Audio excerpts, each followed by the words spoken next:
Yo, what's going on, everybody? It is Friday, September 8th. Listen, we had a little bit of a bounce today. That's normal. It should be expected. I talked about this yesterday. The market gets sold down. You get a lot of people who are short. And then the slightest little thing, you get a short cover and rally. But it's not going to last, folks. Next week, we get into the tax drain. And, like I've been saying, this is a seasonally weak period because of these flows. But the thing I want to talk about today, which actually, it cracks me up. I mean, I have to be honest, that I still hear people talking about, the government has to borrow. It has to borrow to pay its bills. Now, 5 years ago, even maybe 3 years ago, I could understand how people had this view. But I mean, MMT has been out there. I don't know when Stephanie Kelton's book came out, but I mean, everybody has heard of MMT now, and even the critics of MMT. I mean, what is their main line of criticism is, well, yeah, MMT says the government can print any amount of money that it wants. So why does it just print money? Why don't you print 1 trillion, 20 trillion? That's their thing. So, I mean, basically, they're admitting that the government creates money. So it's very bizarre for me to still see people talking about that the government has to borrow. I mean,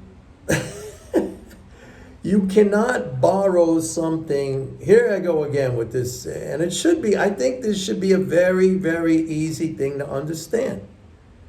You cannot borrow something that does not exist. It has to exist first. So like if the government is actually borrowing dollars, like these people saying, oh yeah, they borrow from the Chinese, they borrow from the Japanese, they borrow from the Fed. Dollars have to exist it's like, I've used this analogy before. It's like you say, I gotta water my plants. Okay, good. Gotta go get some water. There's a swimming pool or a river or a stream, next to my house, whatever. The swimming pool is empty. The stream is dried out. The lake is dried out. You gotta have the water in the pool or the stream or the lake before you can extract that, before you can borrow that to water your plants, right? It's gotta be there first, whether somebody fills up the swimming pool first, or whether it rains and it adds water to the stream or the lake. The water has to be put there first before you can borrow it or use it or drink it or whatever you want to say. There's only one place that the dollars can come from, and that is the monopoly issuer of the US dollar, which is the federal government of the United States. And it's not even the Fed, because the Fed, when people say, oh yeah, the Fed is financing the government. No, when the Fed conducts monetary operations, when it buys securities and it adds reserves, cash, dollars into the banking system, it is buying securities from people or institutions that have already bought them. And those institutions and those people bought those securities with the dollars that were added into the system as a result of government spending. The Chinese, the Japanese, how did they get the dollars to supposedly lend to us? Did the Chinese print the dollars up in some factory somewhere outside of Beijing? Did the Japanese print the dollars up somewhere in some factory outside of Tokyo? I mean, this should not be difficult to understand. And again, the irony of this, or what's crazy about this, is that the critics of MMT, their big criticism is like that MMT says that the government just prints money, it can print as much as it wants.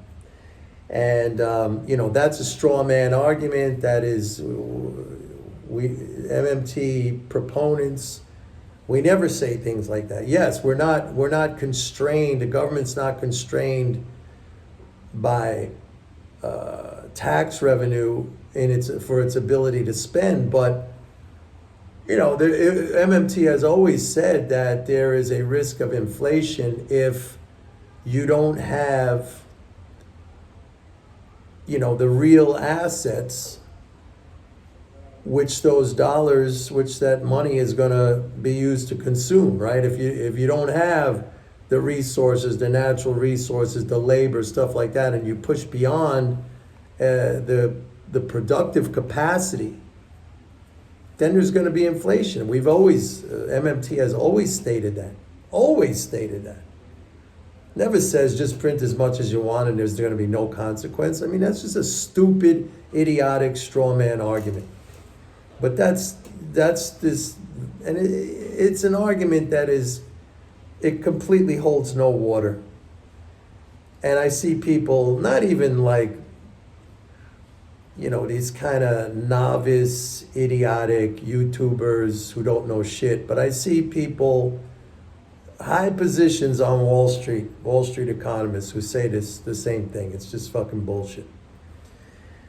But the point I'm trying to make, and I'm trying to keep this as simple as possible. I don't, it's just like, to me, it's mind-boggling that this goes over people's heads. You cannot borrow something unless it exists first. Okay? The dollars have to be put there somehow by somebody, and there's only one entity that is able to put the dollars there, and that is the issuer of the dollar, which is the federal government of the United States. It is the monopoly sovereign issuer of the dollar. It literally has to, and the same thing goes for taxes. You cannot, like people say, my taxes, and yeah, it sucks to pay taxes, especially income on income, because you're doing something productive, ostensibly. But the dollars have to be put in the economy first for you to earn those dollars, and then you're paying tax on that. You're giving some you're giving some back.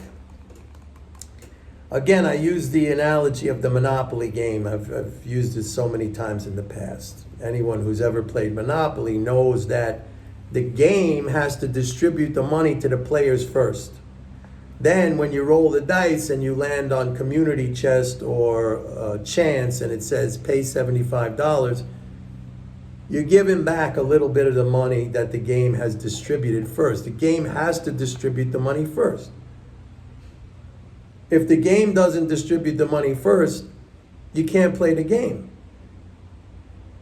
What's so hard to understand about that? How do you borrow something that does not exist? If the government doesn't spend those dollars into the economy first, it is impossible for the government to borrow from anybody. Nobody has any dollars. The Chinese don't have any. Look, the Chinese sell us stuff. Computers, electronics, textiles, machinery, toys, whatever, I don't know. And iPhones, and they get dollars. We're not borrowing anything. We gave them through trade. We get the goods, they get the dollars. And then what happens when they buy treasuries? They're just putting their dollars, it's like a savings account. It's like you have money in your checking account and you put it in your savings account. That's all it is. And the sale of treasuries is not borrowing. It is really what it is. If you want to be precise about it, it's a reserve drain. The government does this to drain some of the reserves, because if it didn't do this, then the dollars would just keep piling up in the banking system, and it would eventually drive the interest rates down to zero. And so the sale of treasuries helps to drain some of those reserves because the Fed tries to keep a positive interest rate. By the way, I think that the Fed should just keep a zero rate. Zero rate, by the way, is the real, people say, well, and even the Fed members, I got to get to a neutral rate. I got to get to a neutral rate. And then they pick some arbitrary number out of the fucking air. Like, what's the neutral rate? 2%. Like, what? Well, how did they come up with that? It's just some arbitrary, and that's not a neutral rate, because any positive rate means you're adding income to the economy, okay? This is what they don't understand right now, where they're like, hey, we don't understand this. The economy's growing so fast and we keep raising interest rates. Yeah, no shit, because you're pumping in. It's like handing out checks. I mean, we see the interest income transfers into the economy. It's fucking huge right now. You're just handing out checks. Oh, we don't understand. Like, how come the economy's so strong? We're raising interest rates. Yeah, that's right. Because it's the same thing as sending out checks.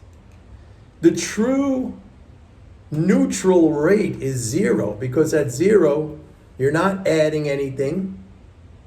And you're not taking away anything, right? If the rates were negative, like in Japan, they're literally sucking money out of the economy, and it's going into the black hole, which is basically on the books of the Bank of Japan. It goes nowhere. Nobody benefits from that except for the Bank of Japan. So zero is the real neutral rate. And again, I don't think that's a hard thing to understand. But then you have these people on the Fed with their monetarist, wrong understanding orthodoxy, like, gee, I don't understand, we keep raising rates, and it's like the woodcutter is saying, I don't understand, I keep cutting the wood and it's too short every time. Yeah, no kidding. So there's no borrowing going on. Now, let me just say this. If the United States of America had, let's say, debts denominated in some other currency, let's say yen or euro or yuan, yeah, that would be borrowing, because the only place you can get yen or euro or yuan would be from Japan or the ECB or China. That would be borrowing, but we don't have. The United States of America doesn't have any obligations denominated in a foreign currency. All of the U.S. obligations are in the U.S. dollar. So there cannot be, it's impossible, there cannot be borrowing. All it is the government is putting money into the system through spending, and then when it sells treasuries, it's just reducing some of that money that's in the system. And it does that in conjunction with the Fed to manage whatever interest rate policy the Fed has. That's all it is. So treasury sales are a reserve drain. That is it. That is the simplest way to say it. It is not borrowing. You cannot borrow something unless it exists first. And dollars can only come from one place, and that is the issuer, which is the U.S. government, sovereign monopoly issuer of the dollar. Very simple.